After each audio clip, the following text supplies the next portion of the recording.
औज़ुबिल्लाहि मिनश्शैतानिर्रजीम बिस्मिल्लाहिर्रहमानिर्रहीम।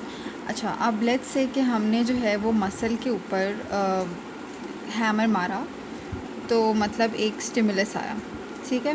तो अब मसल के ऊपर ऐसे होता है कि अगर लेट्स से ये मसल है तो बाहर जो फाइबर्स होते हैं बाहर की तरफ, उनको हम कहते हैं कि ये एक्स्ट्राफ्यूज़ल हैं, और जो अंदर की तरफ होते हैं उनको हम कहते हैं कि ये इंट्राफ्यूज़ल हैं।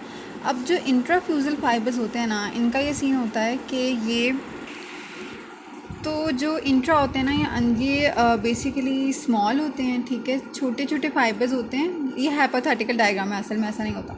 छोटे छोटे फाइबर्स होते हैं और इनको गैमा मोटर न्यूरॉन्स इनर्वेट कर रहे होते हैं, और ये इतने स्ट्रॉन्ग नहीं होते कि ये फोर्स जनरेट करें, ठीक है। Too small to generate force, और ये हमेशा ये बात याद रखनी है, पैरेलल में अरेंज्ड होते हैं, ठीक है। तो ये पॉइंट ज़रूर पता होना चाहिए। जबकि जो एक्स्ट्रा फ्यूज़ल होते हैं ये अल्फ़ा से इनर्वेट होते हैं, और ये मेजर बल्क बनाते हैं मसल का,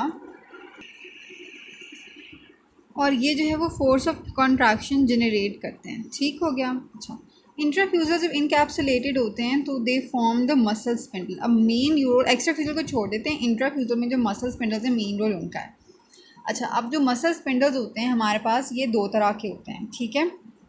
इनमें आ जाते हैं हमारे पास 1A और 2। ये मसल स्पिंडल्स बेसिकली एफरेंट्स होते हैं। लेट्स से अब स्टिमुलस आया ना, तो इन्होंने ये डिटेक्ट करना है। अच्छा, ये बात याद रखनी कि इन दोनों को इनर्वेट कौन करता है, गैमा मोटर न्यूरॉन। तो अगर कोई पूछेगा कौन से बॉडी में सेंसर्स हैं who are innervated by motor neurons, तो एफरेंट्स हैं जिनको मोटर इनर्वेशन जा रही है पहले से ही, तो वो है गैमा। गैमा इनको क्यों जो है वो इनर्वेट करता है कि वो इनकी सेंसिटिविटी को एडजस्ट करता है। ये बहुत इंपॉर्टेंट बात है कि सेंसिटिविटी एडजस्टमेंट के लिए करता है, और कोई काम वाम नहीं है इसका। अच्छा, स्टिमुलस आई, हथौड़ा मारा हमने, तो ये 1A और 2 एफरेंट्स ने सेंस किया।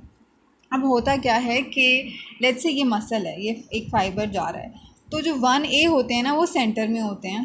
इनको हम बैग सा बना होता है, let's say nuclear bag fibres होते हैं ये, और ये जो हैं वो ऐसे सेंटर में बहुत न्यूमरस होते हैं, और इनकी जो नर्व मतलब यहाँ पे जो एंडिंग्स होती हैं ना, इनको हम कहते हैं एन्युलर स्पाइरल, ठीक है। एन्युलर स्पाइरल होती हैं, और इनको ना इनको इनर एफरेंट आता है गैमा से, नहीं गैमा तो मोटर है, मोटर इनको इनर्वेट कर रहा होता है, ये इनका एफरेंट जा रहा है, लेकिन ऑलरेडी इनको इनर्वेशन मिल रही है गैमा से जो इनकी सेंसिटिविटी को एडजस्ट करे। बात समझने की है।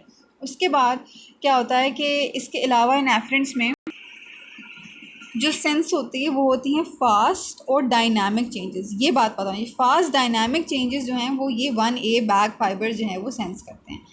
अच्छा, उसके बाद इनकी जाती ये एफरेंट जा रही है, तो ये लेट्स से कि ये स्पाइनल कॉर्ड का ये डोर्सल हॉर्न है, यहाँ गया, डोंट माइंड ड्राइंग, और फिर अल्फ़ा को इन्होंने इनर्वेट किया और उसने आगे से वापस जाके रिस्पॉन्स। खैर, दूसरा हमारे पास आता है 2 एफरेंट्स। यहीं पे 2 एफरेंट्स भी हैं। टाइप 2 एफरेंट्स जो हैं ये हमारे पास जो हैं वो न्यूक्लियर चेन फाइबर्स बनाते हैं। ऐसे याद रखिए कि कोई इंसान है वो बैठा हुआ है और वो बस चेन्स पहन के बैठा हुआ है, मतलब ये स्टैटिक बैठा हुआ है कोई इंसान, तो और एक इंसान बैग लेके भाग रहा है।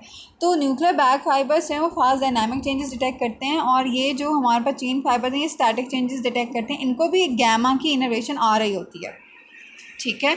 तो अब हमने अपनी स्टोरी स्टार्ट करते हैं कि डीप टेनर रिफ्लेक्सी की आई जो है वो स्टिमुलस आई, तो उसने 1A और 2 एफरेंट्स जो हैं वो स्टिमुलेट हुए, तो 1A मेनली होगा क्योंकि फास्ट डायनामिक चेंज है। तो 1A को ऑलरेडी गैमा ने उसकी सेंसिटिविटी एडजस्ट की थी, तो 1A जो है, अब 1A ने क्या करना है कि 1A गया और ये स्पाइनल कॉर्ड में, ये डोर्सल रूट गैंग्लियन में गया, और यहाँ पे जाके इसने किसको स्टिमुलेट किया, इसने यहाँ पे जाके स्टिमुलेट किया एक तो जो है वो अल्फ़ा मोटर न्यूरॉन को स्टिमुलेट किया, और दूसरा इसने इनहिबिटरी इंटर न्यूरॉन को स्टिमुलेट किया, ठीक है।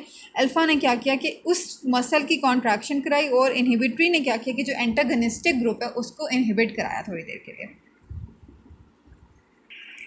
तो फिर क्या हुआ कि अल्फ़ा ने फिर इस मसल को कॉन्ट्रैक्ट करा दिया, और ये हमारे पास क्या होगा, इसको हम कहते हैं स्ट्रेच या मायोटैटिक रिफ्लेक्स।